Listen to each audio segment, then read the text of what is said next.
All right, everyone. Thanks for joining us for our next Savannah Chat, which I am calling "What Does a Great Account Look Like?" We're going to detail some examples of great accounts that we have being, I don't know, that we're calling on out of our Atlanta office, and how we got there, and what that looks like, and to give you some pointers to get some of your accounts to get there. The point of this chat, this isn't just a brag session. We could look at great accounts all day. That's pretty easy, though certainly some credit is due. We just want to give an example of what's possible in our market, and to kind of inspire you to keep approaching those higher volume accounts until you really have as much of the business as possible. A few high volume placements with major brands doesn't mean the job's finished. There's always more room to grow. And then here's an example over here. If you have like a 50K account that's just buying a couple of major brands, job's not finished. There's nothing to be happy about. Keep going and getting some more things. One person adding. Identifying great account opportunities. This is very important because there's a lot of factors at play to get a decent account, a good account, a small account to go up the escalator with us and to buy more and to do more with us.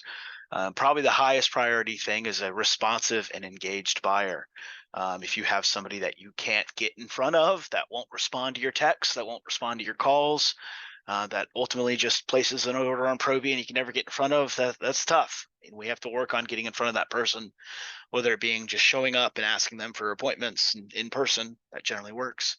Um, yeah, shifting an indifferent buyer, someone that I've just described, to being a responsive is generally the key. To get somebody starting to work with us, it's generally easier to get them going. And sometimes you have to wait out a bad buyer to be replaced. We all know that beverage managers, bar managers, general managers all shift around in the restaurant industry pretty frequently. And so having the patience sometimes to somebody that isn't working with you when you have a new buyer come on board, to make sure that we're being extra responsive and getting in front of that person quickly. That's also especially true, and every single one of us have gone through this, where you've had a great account, you've had a great buyer that has left, and you've been saddled with a new buyer, and you don't know quite what you're getting out of that new person yet. How responsive are they going to be? How willing are they going to be work with us to take presentations, to try new items? Um, Getting in front of that new buyer very quickly to keep them on the same page as the previous buyer is very important. A lot of times you can get a new buyer from a chain account, a mandate account, a hotel that doesn't do much business with us. They may not know our portfolio that well, and then they come into your independent restaurant, and you can get, you really can lose a lot of business if you're not on top of that. Another sign is avoiding signs of pay to play. It's very difficult to grow an account that's accepting a lot of cash for placements. Obviously, it's not something we participate in. Is their draft system paid for? Do you have signs that the draft system is all from one distributor? Is it all Budweiser brands? Is it all Miller brands? Is the cocktail list 100% from one distributor or one supplier? That could be a little tougher to figure out, but there are signs of that if you have all brands from one distributor. Um, Another one that's kind of a secondary issue, but certainly comes up. If you have cash flow problems or bad check issues, once a month, your restaurant is bouncing a check, or they're having issues with that. That's a tough account to grow, right? Because as soon as we start growing them, those items are going to be struggle to get paid for. Corporate mandates are difficult to work around too, though. Again, kind of a secondary problem. There's still, in many mandated accounts, there's still room to grow. There's still opportunities, even the most biggest chain mandate on-premise restaurant groups, the Dardens, the Ruby Tuesdays of the world. A lot of them still have some local control over a draft line or a cocktail feature, and that business is worth getting. Generally, if you sell in a local draft line on a big chain account like that, that's going to be the best quality draft line that they have, and their customers are going to notice that. Another big one is their willingness to help us. Are they going to take a ride with appointment? Are they going to help you out with a new placement, a Core 7 placement? Are these folks interested in doing events with us? Are they interested in attending our events? Can you get them to come to our trade show? That level of responsive is always helping. When you have accounts that you're doing a decent amount of business with and you see all these signs and say, okay, well, I do have a good buyer. They are willing to help us out. They don't have pay to play or cash flow issues. This is probably an opportunity for me to continue growing this account. Reminder, this is a chat, so feel free. It's not just me lecturing. Now would be a good time if you have any points or to ask any questions before we get into some of the examples of the accounts we're going to go through. Please open mic, shoot something in the chat. I have the chat open. Happy to answer a question or listen to an anecdote or anything of that nature. Or we can just move right on. I'll throw something in real quick, which is Go just ahead. that I've, talking to a lot of other people in the market, they've got a situation where they're dealing with Empire. They have a $250 minimum, and they have to buy full cases of wine. So you can just, ask questions like that where we can improve their situation greatly with our. Outstanding. Yeah, completely agree. Obviously, you can always, Savannah is known for great customer service. That's the strength of our business, in my opinion. We have great brands too, but our customer service has always been what it sets us aside, and we haven't had any, obstructions put in that way, like, hey, split case fees or higher minimum orders or, specific have to always order on this one day. We're usually generally pretty flexible on delivery day, unless you're in that market. There's only here are the days the trucks are here. A lot of other companies are much more restrictive or forcing people. This is a big one recently that are forcing small accounts to not have sales reps. I was down in Columbus this week with Jason Walton visiting our Columbus team, and they mentioned they currently don't have an RNDC on-premise rep, that every single account down there is on telesales with RNDC. That's not something we're going to force people to do. Even the smallest account deserves local representation and the ability to see their people. That's an important thing for us, give good customer service. All right, let's get into it. We'll start with the local. This is a popular Atlanta dive bar, the Highlands neighborhood, Ponce City Market. The local does not have a cocktail list. This is a beer and shot bar and call drinks. Called on most recently by Michael Birdsong and David Plosky, myself in the past. This is a high draft volume bar. As you can see, we have a lot of draft opportunities, 8 of the 14 draft lines. My metric, you'll see me say this, and it's in print the rest of this way too, half the craft on draft is the goal. If you have a bar that has 14 draft lines and they're all craft beer, in this case, pretty much could say that, other than maybe Pabst is an argument that it isn't, we have more than half of the lines, and that's exactly where you want to be. That's excellent stuff. A lot of local brands represented, especially highly Creature and Three Taverns, but also an Allagash White Handle.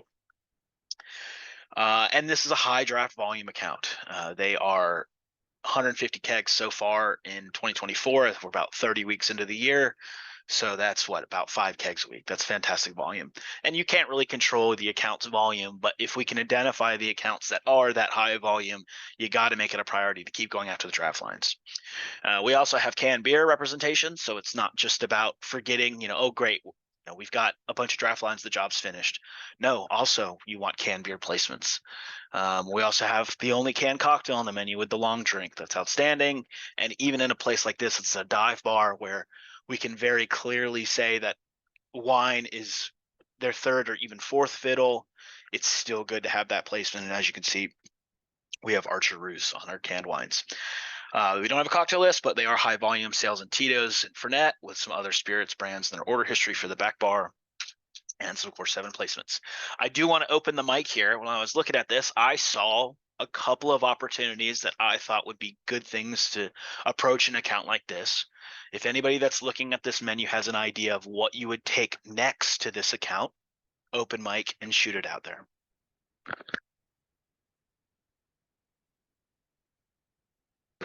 Don't be shy. Hey, Mike Glover here. How you doing, Patrick? Hi, Mike. How are you? Hey, I mean, definitely the NA side of things comes to mind with Athletic, and it's the first thing I had in mind as well. Athletic is the #1 NA brand. They're representing 2 macro NAs, which we all know don't sell as well. Going to the local with Athletic and saying, hey, you guys are a killer craft beer account. You're crushing it. You should have some craft NA as well. We're seeing around 10% of craft sales are NA beers these days. You can use that as a macro sense. You can use that as a micro sense. In this account, you could say, hey, if you're not selling around 10% of your NA, you should probably revisit what NA brands you're representing. It's a sizable amount, and the local is a place where a lot of different groups of people will go. So you have different types of drinkers there. So you're gonna have people in the group going that are looking for an NA product and may just be sitting out drinking club soda or a Coke or something because the NA brands being represented aren't that great. I also thought that maybe some more can expansion. There's some more international beer opportunities, in my opinion. They don't have a single Belgian beer. So possibly something like a Reisdorf can, or maybe even Delirium Tremens would also be like the next step. That all being said, this is already a great account. We're talking about tiny incremental sales beyond what we're already at. And if you did feel like you're looking at the local and say, okay, well, I could push the local a little harder, or I could identify another account opportunity and spend more time selling to them, either of those options are good options. And then Never Seltzers. That's just a little bit of the Atlanta dive bar attitude coming through. I love those guys.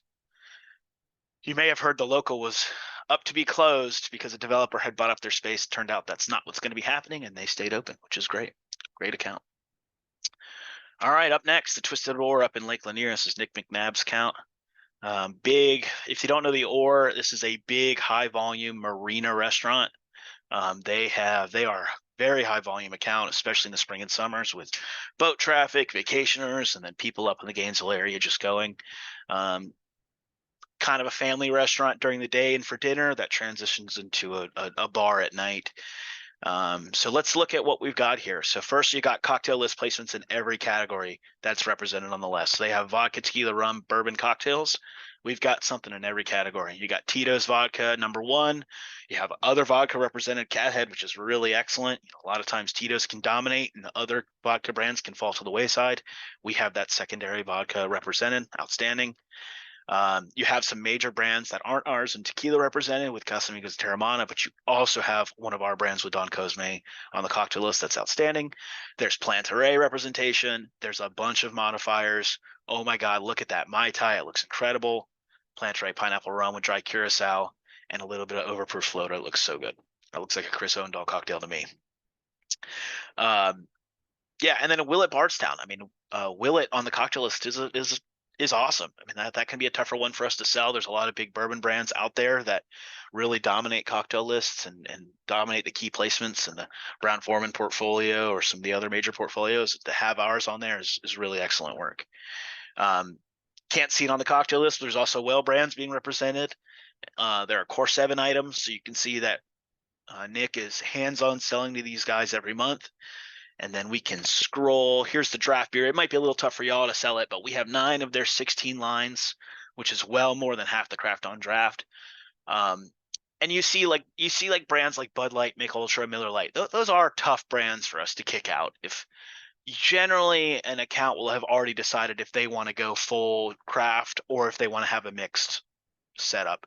And mostly because we don't have those domestic brands, we're focusing on the craft setup. But there are competitors, those brands in the craft segment in Classic City Lager, a Six Bridges Light Lager, a Fall Line Lager. There's some Beeps from Three Taverns. There's other examples. Outlaw would be another example. There's good domestic competitors. So having your domestic competitors, craft domestic competitors, up against those domestics is really, really effective. So that's great work. And then again, for all the pure craft beer, we dominate with Creature Comforts lines, Six Bridges lines, Allagash, Scar City, Ace. And these guys even have a custom draft cocktail, which I imagine is often ours. We'll scroll and look at their wine list. So again, high volume bars. So you're definitely thinking beer and liquor are going to dominate, and they do, but that doesn't mean that wine sales or even NA sales aren't still worth it. This wine list is dominated by Savannah brands, and in not quite, just over half the year, they've sold over 10K in wine sales. That's an A wine account. That's fantastic. And, and with affordable wines, Mirabello, Curanui, Dante, Parducci, these are wines hovering $10 a little less. You've got some higher end wines on the reserve list with the Lang Twins, the Hollerin. That's excellent stuff. And one thing about this account that really impressed me is there's nearly 10K in sales in non-alcohol with mixers, with cocktail list syrups, Bloody Mary mix, Olipop, and some other stuff. I mean, that's taking that like fourth category, and a lot of people can say like, let's not, don't think too hard about the NAs. There's always the net, go to the next account, sell the big volume brands. I'm certainly guilty of that plenty of times. But 10K in NA sales in one account, and it's a restaurant. It's very, very impressive. So that business is out there to be had. That's good stuff. You see Athletic represented here. Long Drink is represented. We have bottles and cans. All in all, Twisted Oar really an A+ on-premise account. We hold events there. I think they are doing a Lake Hour RTD event, which is I mean, I can't think of a more perfect account for Lake Hour. Identifying some of these suppliers and saying, hey, what are appropriate counts for this particular supplier? What's a better fit than the Twisted Oar and Lake Hour? So outstanding. And it can be tough. Sometimes the accounts don't agree that they're a perfect account. They don't want to do it. So trying to convince them is most of the battle. Moving right along. All right, Grits and Eggs in Buckhead. Grits and Eggs is a local brunch chain. I think they're up to 4 or 5 restaurants. Their Buckhead restaurant opened this summer, so it's a newer account for us. But we have very good representation. I want to represent. This is Tracy Green calls on this whole group for us because they are based out of their Smyrna. I guess Smyrna Vinings. I'm not sure which side of the line they're on. Location. So this is a brunch restaurant. So when we're talking about like brunch versus a brunch restaurant versus the local or the Twisted Oar, 90% of the folks going to the local or Twisted Oar are going to have a cocktail or going to drink. Where a brunch restaurant, it's a little bit less. A lot of people, not everybody's drinking at brunch. A lot of people are sure I'll have a mimosa or no, I'll just have coffee or juice. So in that case, you want to focus on the brands, the 2 to 3 items that are going to sell the best at brunch. And if anybody wants to unmic and yell it out, it's a pretty easy question. What 2 cocktails sell the best at brunch that we need to be focused on? Mimosa. What else? Mary. Excellent. Mary. That's right. So if you're not going after the mimosa and the Bloody Mary cocktail list placements at your brunch restaurants, I mean, that's the cherry on top of the banana split there. That's what you want to be going after. So here, the menu's a little glary. You might not see it, but we have Archer-Roos Draft Prosecco on their cocktail lists. So all the sparkling wine going through Grits and Eggs is going through Archer-Roos. Archer-Roos is an incredible sparkling wine brand. Those kegs are a very easy sell. The quality of wine is very good out of the keg. That you don't take waste. That's really the major pitch. Is the waste is minimal. It's negligible. When you're opening bottles of bubbles the weekend, you're tossing a lot of dead wine when those bubbles go flat. Keg does not have that problem.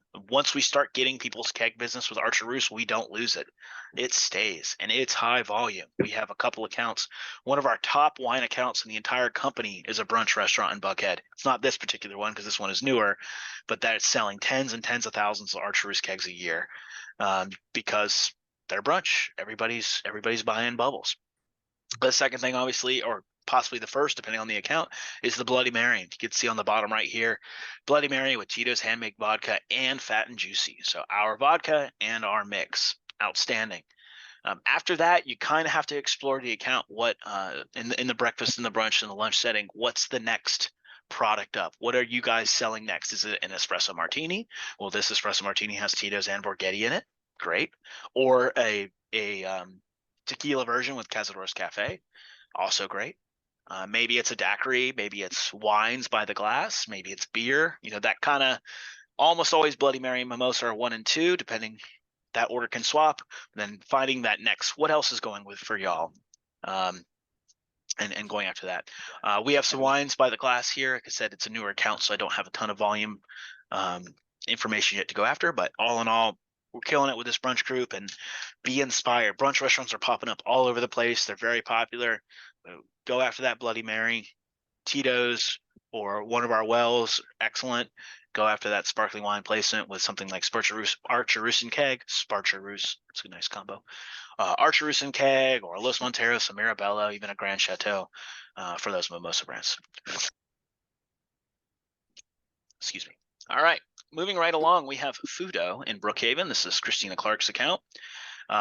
It's a high volume sushi Japanese restaurant, but the menu is not so dissimilar to, it's a little bit elevated to your average mom and pop sushi restaurant, but it's not full the way to a $300 a head Michelin star sushi restaurant. It is still approachable, still family friendly, not still an everyday sushi visit kind of place. And almost every territory has accounts that can be that can get to this level. I mean, Fudo is kind of maybe a step up from everyone else, but yeah, kind of look at this one and say, okay, well, can my sushi restaurant get here? Look at what Fudo's doing. They are incredibly high volume. Their beverage program is incredibly well respected.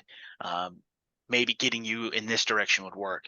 We have outstanding representation in every category at Fudo. We have 4 out of 7 draft lines and 8 out of 11 bottles. That can be especially tough in a Japanese restaurant because we don't have any Japanese domestics. We don't have the Sapporo. We don't have Asahi. We don't have Kirin Ichiban.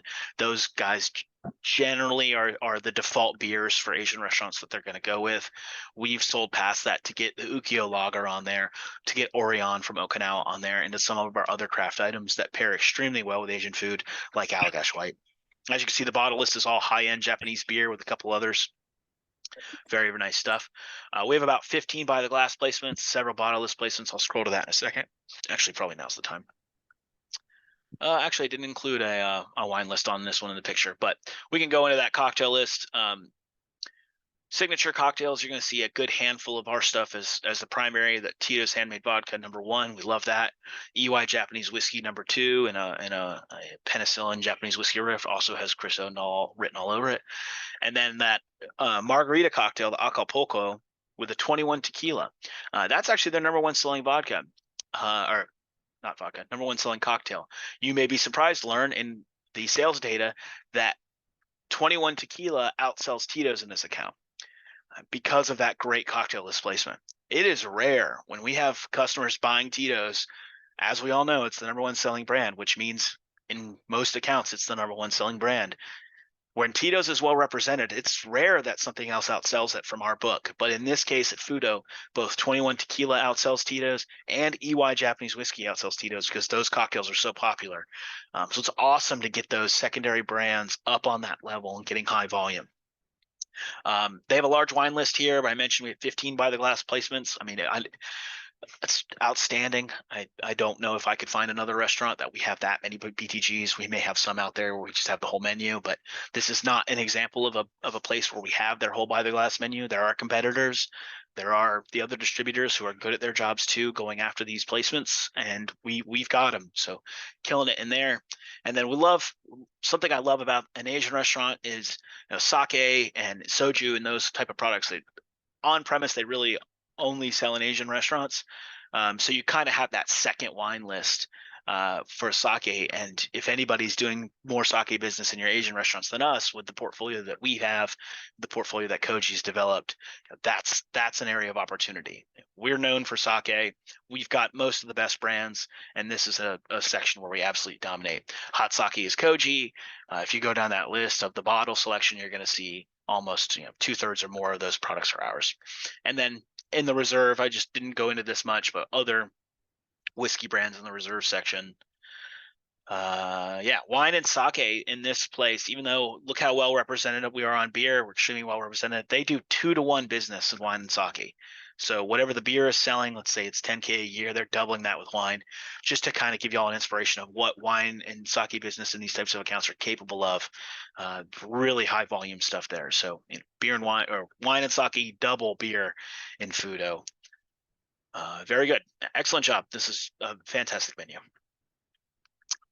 I wanted to throw an HRA on here. A lot of us are dealing with these small new C-stores. They can be a challenge, but we wanted to show what the potential of an HRA account can be.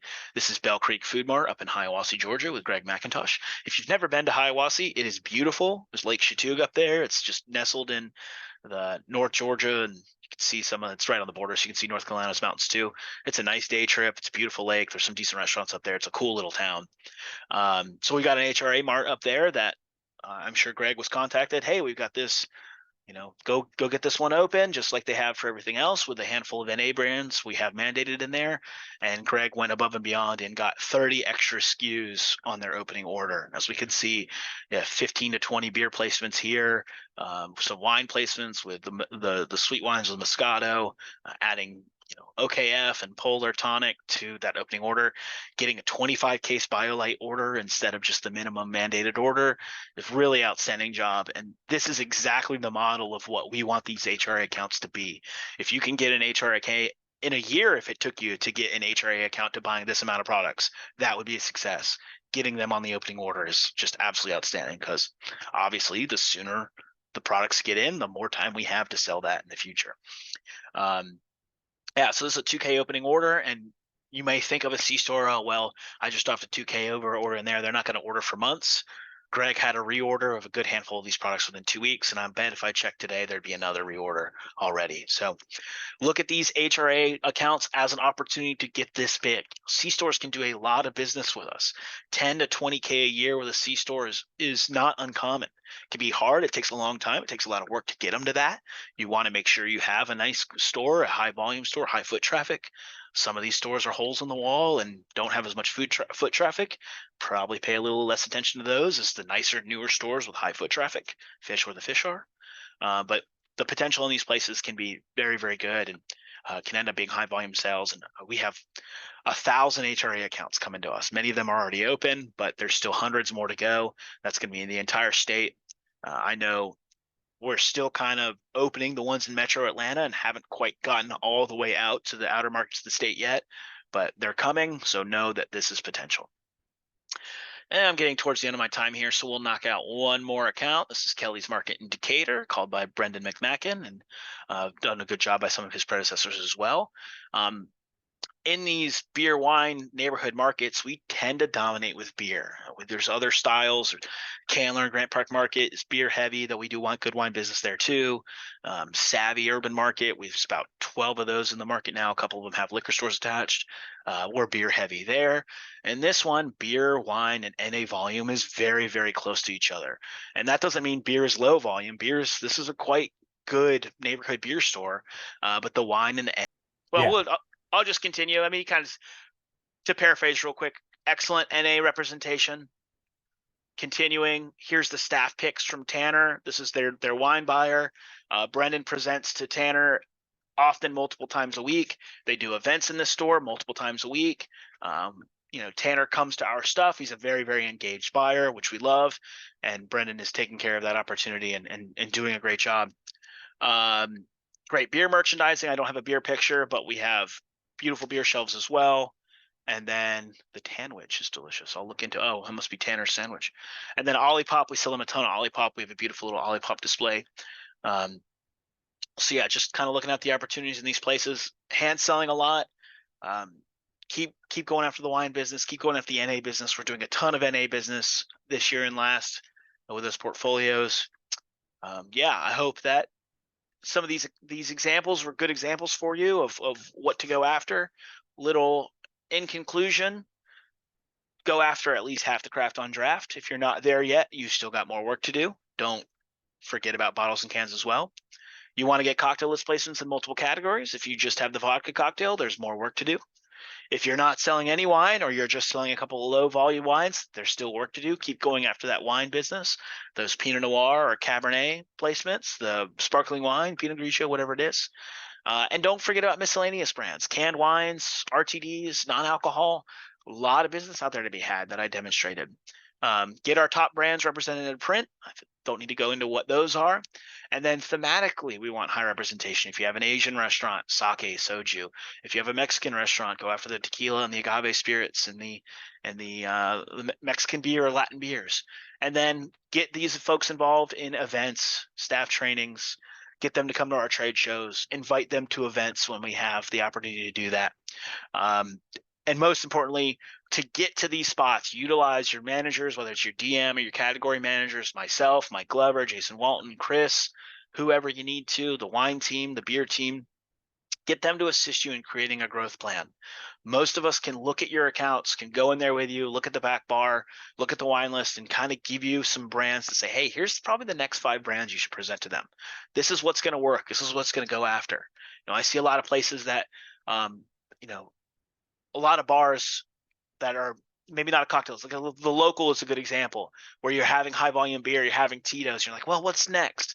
Long drink is probably what's next. The bars are killing long drink these days. That is an anchor brand in a lot of beers for us. So utilizing your managers to assist in creating a growth plan for you. Any questions, any comments, any anecdotes, anything before we close out the chat?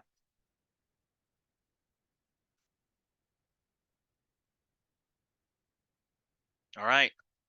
Thank you, guys. I hope you enjoyed it. I'll upload it on the YouTube soon. You'll have a great day and have a great weekend. Thanks, Patrick. Thank Appreciate you, it. Patrick. Have a great day. You too. Bye-bye.